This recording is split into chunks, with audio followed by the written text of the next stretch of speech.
नाज़रीन, आपने बहुत सी रस्मों के बारे में सुना होगा। इस कबीले में अगर कोई फौत हो जाए तो उसकी मौत पर जश्न मनाया जाता है।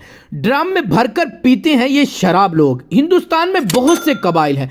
कबाइल आज भी अपनी कदीम रस्मों रवाज की पैरवी करते हैं। ऐसे कई कबाइल हैं जिनके उसूल जानकर आप दंग रह जाएंगे।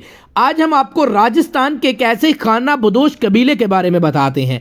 सतिया कम्युनिटी के बारे में बहुत सी चीजें हैं जो इसे मुनफरिद बनाती हैं। राजस्थान के इस कबीले के लोग काफी गरीब होते हैं। इनकी आमदनी का बड़ा जरिया खवातीन की जिस्म फरोशी का कारोबार है, जिसकी वजह से इस कबीले की काफी बदनामी हुई है। आजकल ये कबीला ज्यादातर सड़क के किनारे रहता है। इसके अलावा इनकी खुराक का बुनियादी जरिया सड़क पर मरे जानवरों की लाशें होता है। लेकिन दोनों चीजें इस कबीले को मुनफरिद नहीं बनाते। इस कबीले की सबसे मुनफरिद बात यह है कि इस कबीले के लोग किसी की पैदाइश पर सोग मनाते हैं और इसकी मौत पर जश्न मनाया जाता है।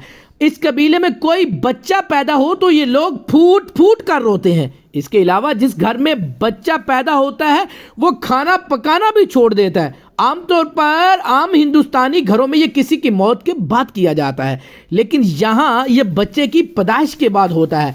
कबीले के लोगों का मानना है कि दुनिया में पैदा होना भगवान का शराब है। तब लड़की की पैदाइश पर कम सोग मनाया जाता है, क्योंकि मुस्तकबिल में वो जिस्म फरोशी के जरिए खानदान का पेट पालते हैं।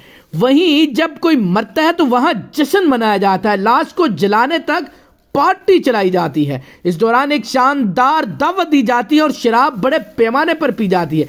किसी के मौत पर ये लोग नए कपड़े पहनते हैं और मिठाई खरीदते हैं, यहाँ तक कि बादाम और काजू भी खाते हैं। इस कबीले के मुफादात के लिए काम करने वाले कोटा अनवार अहमद नामी समाजी कारकुन ने बताया, जब इन्हें इंदिरा रहायशी स्कीम के तहत मकानात दिए गए तो इन्होंने इसको बेचकर इस रकम से शराब पी। इतना ही नहीं बल्कि ये कबीला अपने बच्चों को स्कूल तक नहीं भेजता।